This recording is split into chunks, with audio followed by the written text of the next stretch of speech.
Assalamu alaikum and a very warm welcome to all of you.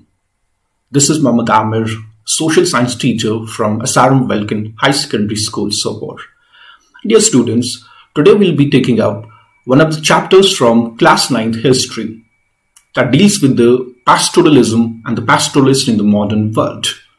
We will discuss in this particular chapter about the pastoralists who you feel that they haven't been mentioned a lot in the history texts. But in this particular chapter, we'll be trying to go deep into their lives. How do these people live and how do these people move around? Now, these will be certain contents which we will be discussing. The formal introduction, we'll be also discussing about the nomads as well as the movement patterns. So let's get started. Pastoralists in the modern world.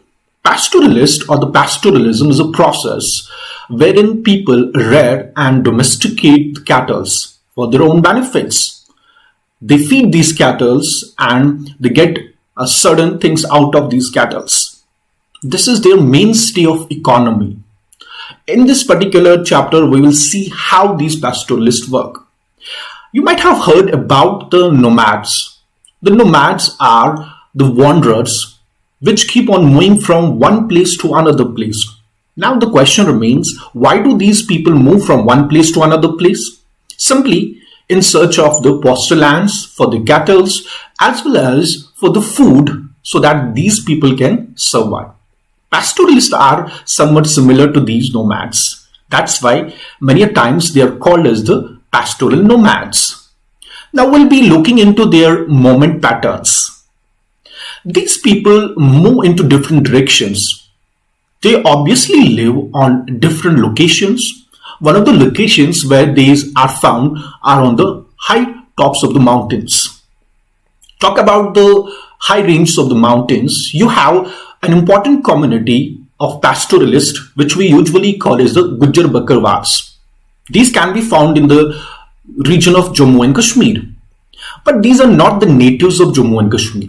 They have come from outside during 90th century. Once they arrived in the valley of Kashmir, they started living out on the hilly mountains.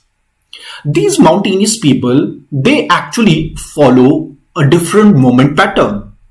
They come down towards the low-lying areas during the winter season, and once it's the onset of summer, they again move to the higher altitudes.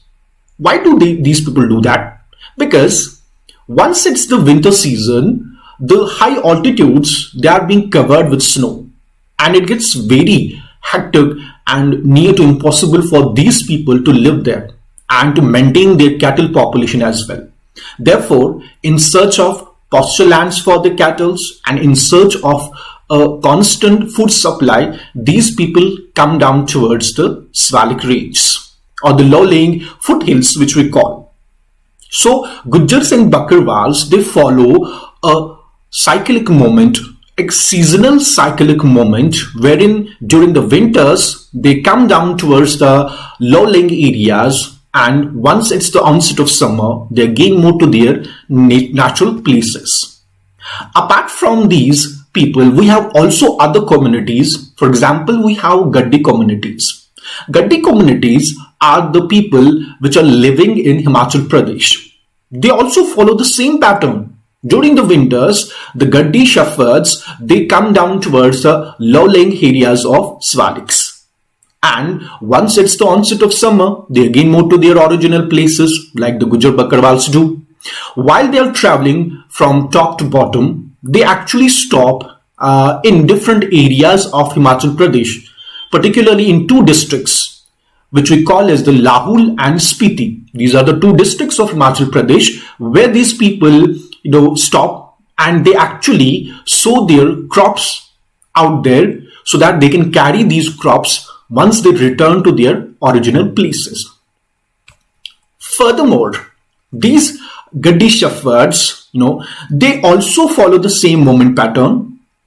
During the winter season, they come down towards the low areas, and during the summer season, these people again move back to their original places. Gaddy shepherds, what these people do is that they move towards the northern areas. Once they arrive at the low-lying areas, they move towards the northern areas and they spend rest of their time out there. So with the snow melting on the top areas because of the constant heat, the pastures or the greenery, it gets exposed. So these people now again move towards their original places. Apart from these two communities, we also have Gujars. These are from the areas of Garhwal and Kumaon. They also actually follow the same pattern.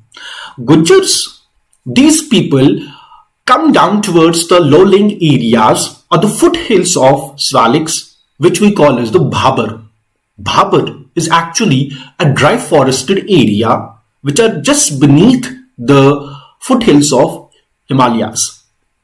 These people come down to these Bhabar areas during the course of winter and they feed their cattle out there in these dry forested areas. Then they move towards the northern areas and they spend rest of their time out in these areas. Once it's the onset of summer and the snow starts melting on higher altitudes, these people again return back to their original places and they go to the highest mountain peaks wherein they find lush of green pasture lands, and these green pasture lands which are at the highest mountain peaks, they're called as the Bhotiyas.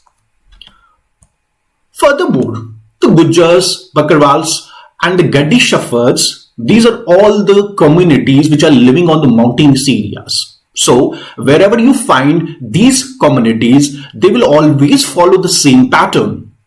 Furthermore, apart from these people, we also have other communities. For example, we have Bhotiyas. Bhotiyas are actually from Tibet, as well as Kinnoris. Kinnoris are from the district of Kinnor, which is in Himachal Pradesh. So as you can see that whatever the mountainous communities are, they will always follow the same pattern. And remember this, children, that their movement patterns are governed by certain important factors. Some of the factors are the availability of pasture lands. Wherever they find pasture lands, they tend to move towards these areas so that their cattle population can be grazed. Once the greenery is exhausted because of the constant grazing, they tend to move towards other areas. This is how they move from one place to another place in search of the pasture lands for their cattle population. Apart from this, the moment also depends upon the seasons. As we have seen that during winter season, they tend to move towards low-lying areas, and during the summer season, they again move back to their original places. So this was about the movement patterns of the mountainous people. We'll also see other movement patterns in our coming lectures. Hopefully, you all have been acquainted with the movement patterns, the idea of pastoralism and nomadism, as well as the movement patterns these people follow. We'll be in touch in the next lecture as well. Till then, take care and thank you very much for